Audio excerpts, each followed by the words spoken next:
প্রতি বছরের ন্যায় এবছরেও উদয়পুর পৌর পরিষদের উদ্যোগে আয়োজিত হয় শারদ সম্মান 2024 অনুষ্ঠিত হয় উদয়পুর জামতলা টাউন হলে।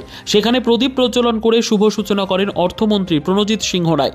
এছাড়া অন্যান্যদের মধ্যে উপস্থিত ছিলেন গোমতী জেলা পরিষদের সভাধিপতি দেবল দেবরায়, উদয়পুর পৌর পরিষদের পৌরপিতা শীতল চন্দ্র মজুমদার, মহকুমা জেলা শাসক তথা উদয়পুর পৌর পরিষদের মুখ্য কার্যনির্বাহী আধিকারিক ত্রিদীপ সরকার সহ আরও অনেকে।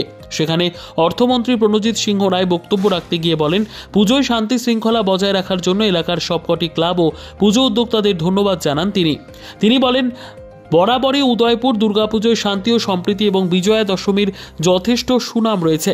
এবছরও তার ব্যতিক্রম নয়। এই ঐতিহ্য আগামী দিনেও বজায় থাকুক আশা ব্যক্ত করেন তিনি। এবারের উদয়পুরের শারদ সম্মানে স্বল্প বাজেট ও কম বাজেটের মধ্যে 4টি বিভাগে 25টি ক্লাবকে পুরস্কার বিতরণ করা হয়। এছাড়াও গুণী সঙ্গীত শিল্পীদের সংবর্ধনা প্রদান করেন। এদিন অনুষ্ঠানে লোক সমাগমের উপস্থিতি ছিল বেশ লক্ষণীয়।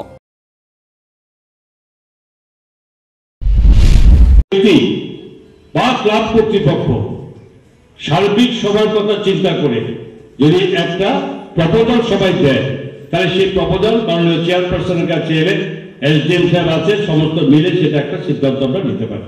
তবে আপনারা যদি সকলেই সহযোগিতা করেন, সকলের ইচ্ছা আকাঙ্ক্ষা থাকে এবং সার্বিক পরিস্থিতি যদি আমরা সকলে সুন্দরভাবে রাখতে পারি, তবে অবশ্যই উদয়পুরে যেটা এবার হওয়ার কথা হতে পারেনি, আগামী বছর সেই কাজটুকু আমরা করে নিতে পারি। তবে সেই সার্থকতা আসবে।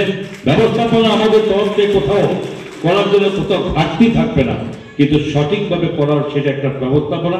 যেমন আগরতলা শহরে আমরা করেছি, এবার তার স্থান পরিবর্তন করতে হয়েছে এবং দেখা গেছে সেখানে আরো বেশি করে হয়। তো আমি এই জন্য এই কথাগুলো বললাম। তো আমি স্বাভাবিকভাবে যে সমস্ত ক্লাব বিভিন্নভাবে বিভিন্ন ক্যাটাগরি ভিত্তিক যে সমস্ত পুরস্কৃত হয়েছেন তাদেরকে তো আমার অনেক অনেক ধন্যবাদ।